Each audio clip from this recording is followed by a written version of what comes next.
房车环游世界180天，旅居16个国家，花费25万。用怎样的体验呢？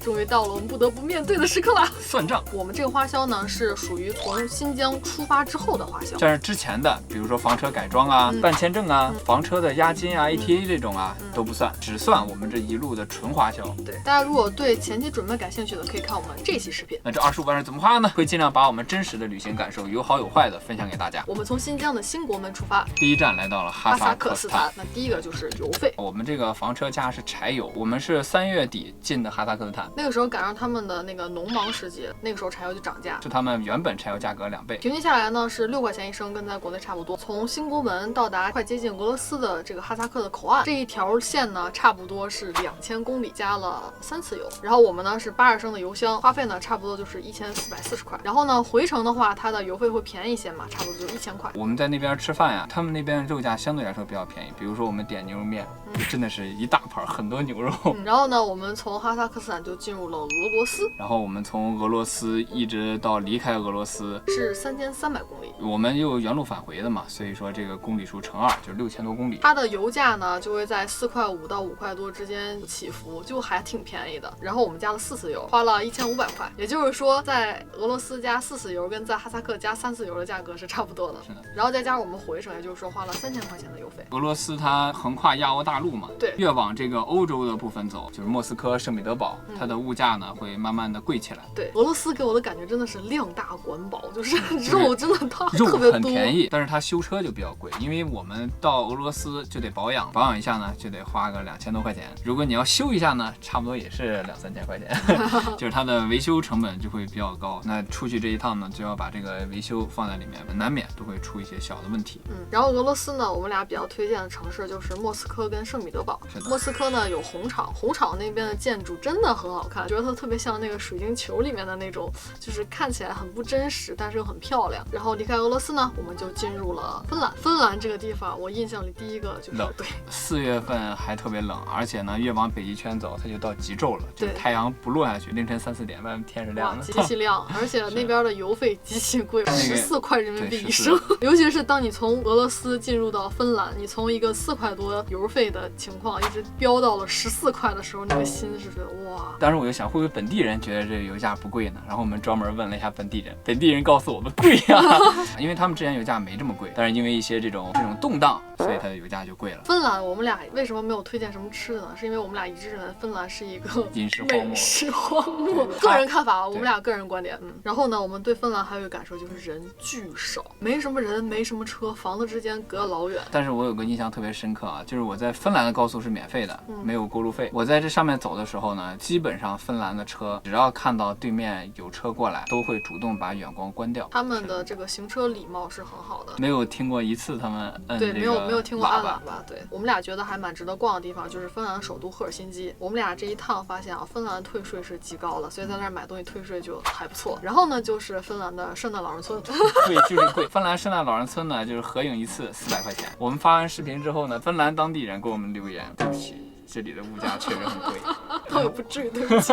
后来离开圣诞老人村，就直接就进入北极圈了。然后我们就到达了挪威北角。哎，这一路呢，冰天雪地啊，你都感觉不到这原来是夏天。它的色调也比较单一，就是下着雪，松树，人贼拉少，非常原始。哇，那个地方啊，很壮阔。这里的风景是中国唯一没有的峡湾地貌，几百米的高度。在那里呢，我们遇到同样喜欢旅行的人，对，就各个国家的。对，有年龄很大的老人，也有年纪很轻骑行的人。那个地地方比较热门，很多旅行家都会去那打卡。然后我们在那还展开了我们的5星红旗，我觉得哇，好酷啊，感觉。第一个去呢，中国人是康有为。北角呢，我们俩就是在车里面做饭，那边很冷，然后物价呢也比较高。我们去超市采购一次物资，大概要花个400-500人民币的样子。离开挪威北角，我们来到了瑞典，那个时候也处于一个极昼的状态。这个时候就不得不说瑞典的4大名菜：瑞典肉丸、牛排、汉堡，还有鱼排。瑞典首都呢就很有名，斯德哥尔摩，斯德哥尔摩综合症也是从那儿发生的。然后这个地方呢，就是每年都举办诺贝尔奖嘛，对，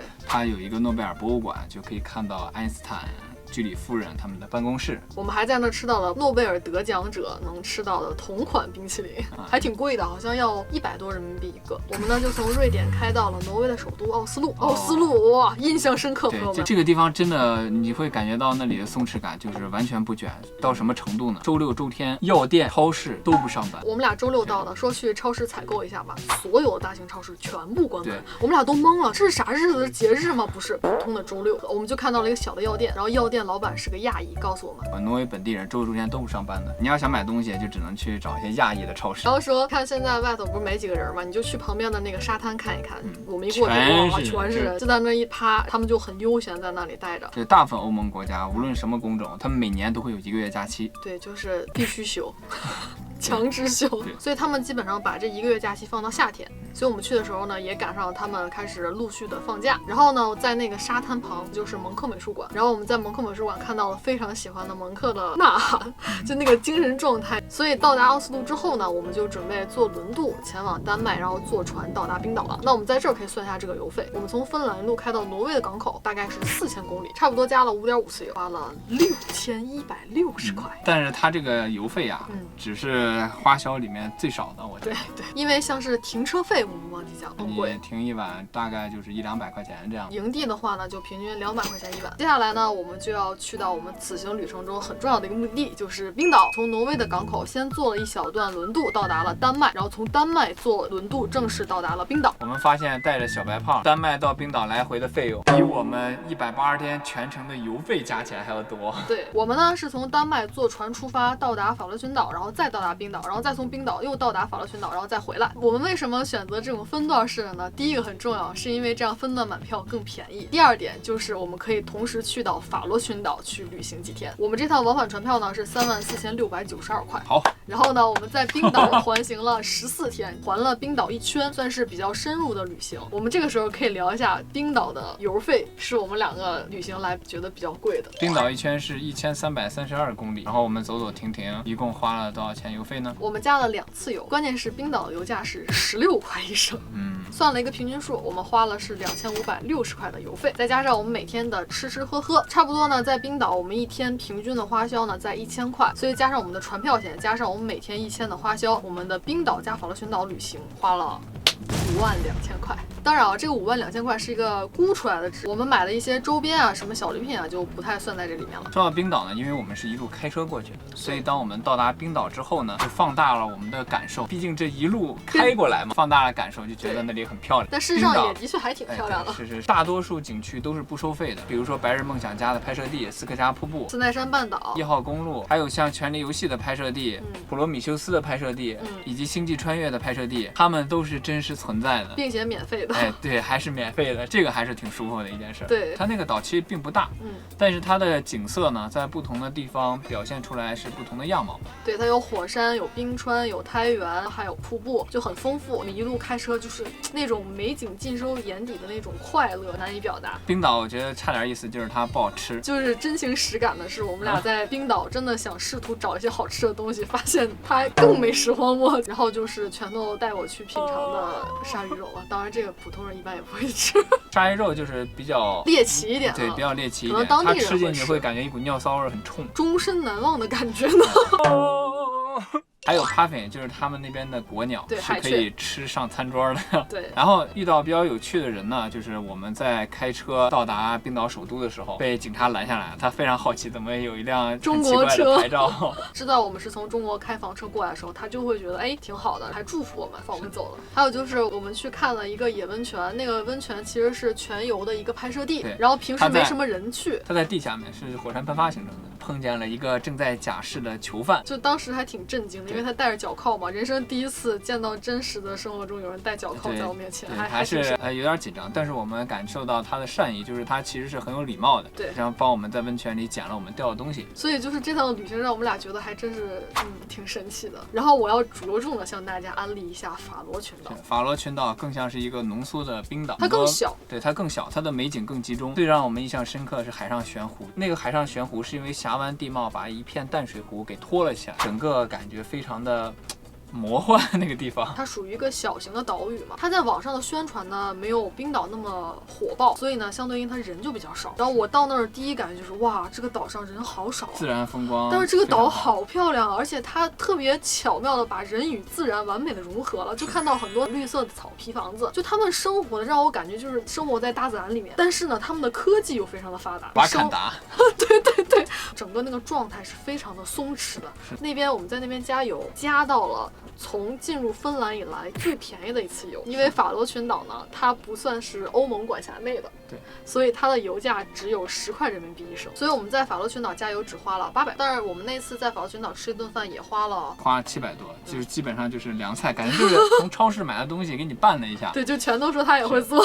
但是好吃的是那个羊肩肉，那上面的2个特产，我觉得三文鱼可以算一个，烟熏三文鱼，对，那里的烟熏三文鱼是我在北欧以来吃过最好吃的三文鱼，对我也是有同感，真的是最好吃的，就是它的油脂和咸度刚刚好，油油的感觉又不腻。就我现在有时候晚上做梦还梦见我躺在法罗群岛的那个厚厚的草垫上，听着瀑布的声音，听着海浪的声音，在夕阳下那种感觉真的还是很舒服的。然后呢，我们发现法罗群岛那边的人真的超级喜欢踢足球，你都很难想象那个岛其实都还挺小的，但是它有好多足球场，世界上最孤独的足球场就在那里。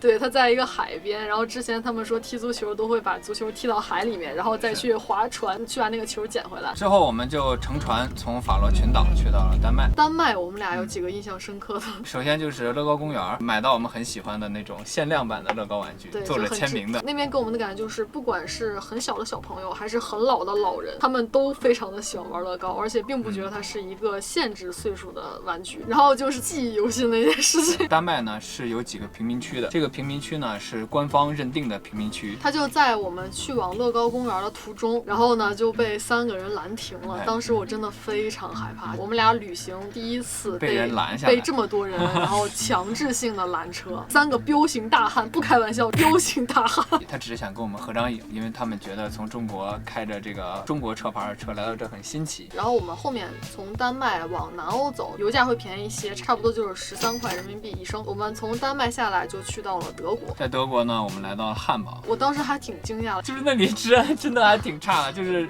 我们那一天来说，因为我们看到很多流浪汉就在街头，有的是喝多了躺在那，居然还有路人过来抢他们的钱包。我们那天就看见了2次，你想一天遇见2次有人被抢包，其实是一件挺离谱的事儿。那里的治安确实是有点问题。这样他们的一个盛大的狂欢派对，大家都在街上面很开心的喝啤酒，跟我们分享要不要喝酒，就是他们很开朗。我们从德国往下走就来到了荷兰，荷兰的风车，对，荷兰风车很有名，我们就去了一个风车小镇，然后看到了很多风车。那里很小，1个多小时就开出国了，就离开荷兰了，到比利时了。这里不得不说一下，我们从芬兰口岸进入了欧盟国之后啊，就没有任何关卡，咔你就开过去了。只有在进这个欧盟口岸的时候有检查，然后出去的时候有检查。所以对于欧盟国家人来说，他们出国是一件很平常的事情。但是相对应的，比如有一些难民啊，或者是移民问题，对我觉得他们可能直接从这个国家咔就开着到另外一个国家。就是他们的犯罪率很高，然后破案率又很低，不小心在那里丢了东西，车被砸了，只要不是生命安全，他们基本上不会管，太难抓了。你比如说在这个德国犯罪完之后，他可能一脚油门40分钟到另一个国家了，怎么抓他就很难抓。我觉得现在他们都是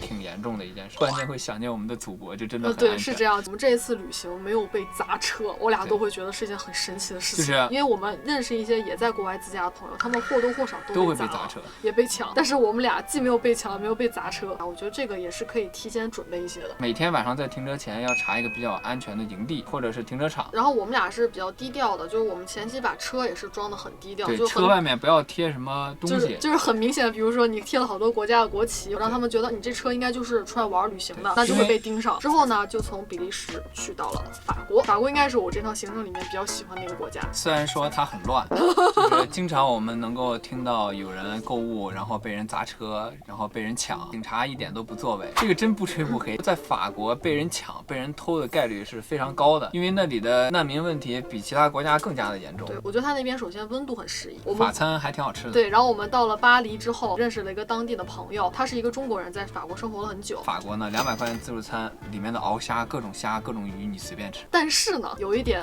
乱，有一些地方是有点脏的，因为那个巴黎旁边真的难民区非常的多，就是小帐篷，有很多地方呢，就比如说阴沟里啊，确实会有排泄物。对，这都是事实。就网上说的那些不好一面是真的，对，好的一面呢也是真的。还有一点很浪漫的点是，我们在那儿拍了一组婚纱照，我们就走在巴黎的市中区，当时就有好多人冲我们鸣笛，我俩就当时在天哪，我们是做错什么事儿了？为什么他们一直冲我们鸣笛？当地的一种习俗，对，不成文的习俗。巴黎市中心是禁止鸣笛的。对，什么情况下可以鸣笛呢？就是比如说看到一对新人，他们结婚，然后他们穿着婚纱在这边，他们就会鸣笛表示祝贺。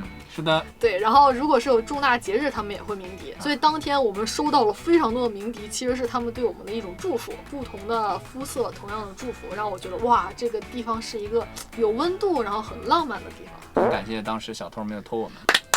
中途呢发生了一件事儿，就是我们签证到期了然后我们这个时候就只能把小白胖托付给我们那个导游朋友，然后我们俩再坐飞机回国续签。所以呢，我们这次的这笔花销有一笔算是意外支出。机票多少钱呢？机票是39000多，来回机票2个人。那我们把这个签证再次办好之后呢，就回到了法国。我们后来还因为硬盘素材的丢失，对吧？我们硬盘修这个硬盘，我们意外支出又花了15000多块钱。这个就不算在里面。对，这个就不算在里面，是我的错。回到法国之后呢，我们就前往了圣米歇尔山。这个圣米歇尔山，我们也在那里拍了婚纱照。周董曾经在那里拍过封面，作为就是世界奇观之一，确实还是蛮漂亮，整体的治安也挺好，但是停车费贼贵。然后这次呢，我们在圣米歇尔山停车，停了1晚上0几个小时，花了450块钱。就是圣米歇尔山吧，周围的景区都是免费的，但是它停车费就很贵。我们从这个圣米歇尔山到了这个诺曼底，看了就2战的遗址。